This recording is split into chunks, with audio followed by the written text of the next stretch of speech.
Okay, hello. So in this module, we're going to be solving trigonometric equations using our calculators.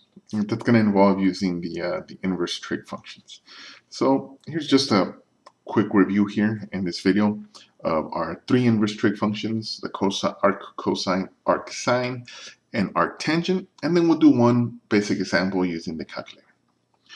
All right. So if we recall here, our first inverse trig, the arc cosine, right? The domain is between -1 and 1, right? So that's the input, right? And the output is an angle between 0 and pi, right? And we see here, right, just kind of drew there so we could see an angle somewhere in between there. All right, and then we have our arc sine, all right? So domain here also between -1 and 1, and the output is some angle between -pi/2 and pi/2. Okay, so just keep that in mind as we work through and use our calculator, right? As I've said in previous videos, right? Your calculator is very smart, or excuse me, very fast in doing some calculations, but it's not very smart, right? It's going to be up to us to kind of interpret those results and kind of tease out the actual results that we do want in some cases, which isn't always given to us right away with the calculator. All right. Y is equal to arc tangent of x. So this one, the domain is all real numbers, right? That's what this kind of, that's how we can interpret this interval notation. Stating all real numbers is equivalent to that interval notation there. And the range is between -pi/2, pi/2, excluding the endpoints there, right? Hence the parentheses, all right, and no brackets like we have up here. All right, so the angles here, those are not included, that the quadrantal angles, pi/2 and -pi/2. Okay, so just keep that in mind, right? Hopefully by now either you've memorized this or you have a nice reference sheet, right? Something like this might be handy to have as you go through your studies. All right, so let's look at an example here. All right, so we're going to have here an example.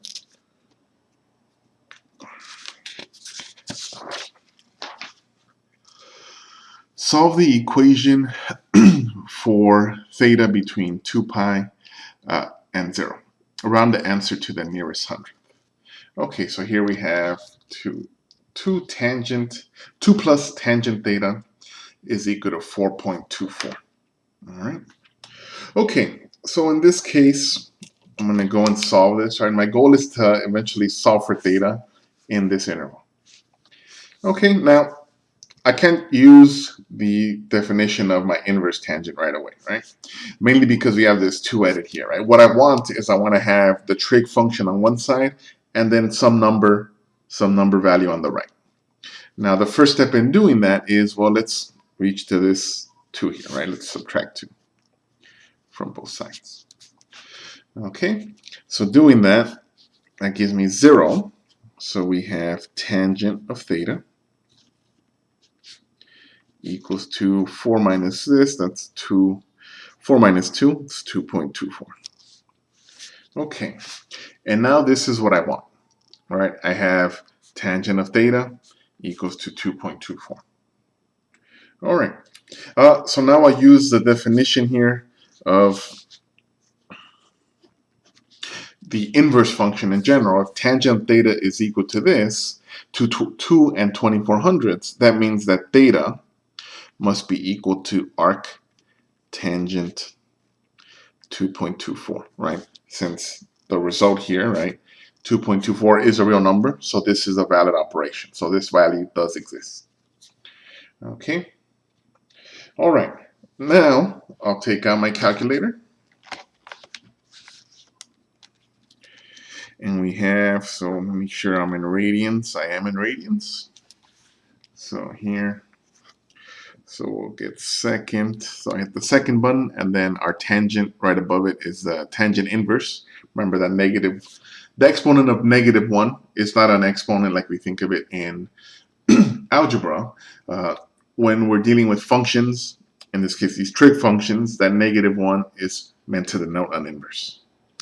Okay, so tangent inverse of 2.24, 2 and 2400ths.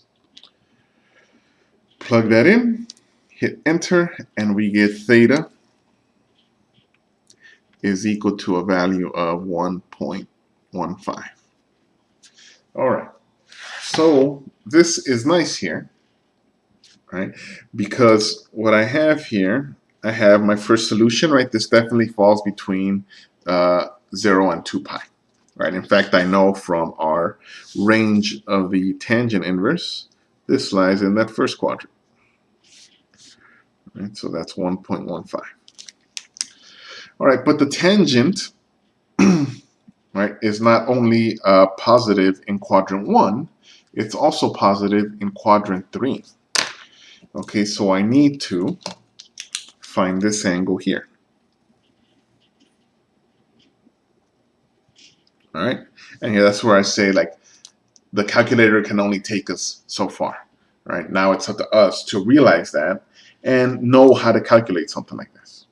All right, so we'd like a reference angle, right? This here, right, using our reference angle techniques, that'll be theta r. The nice thing is when we have an angle in quadrant 1, that is also, not only is theta one of our solutions, it's also our reference angle.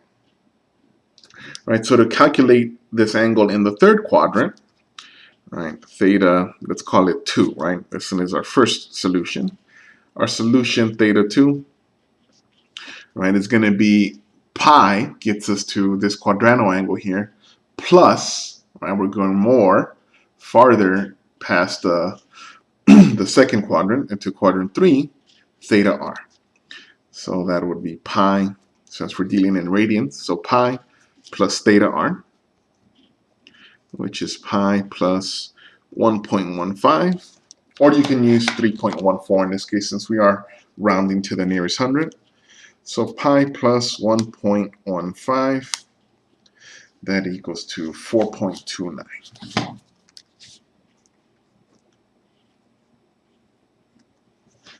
Okay.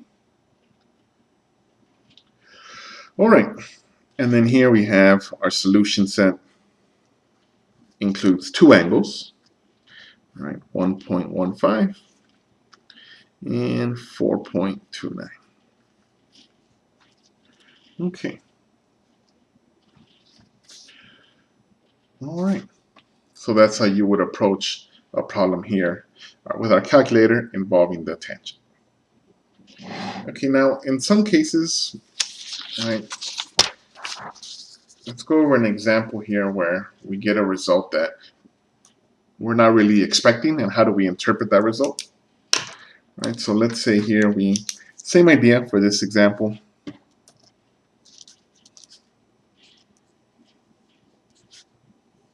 I want to solve for some angle theta in between 0 and 2 pi. Around 2 nearest 100.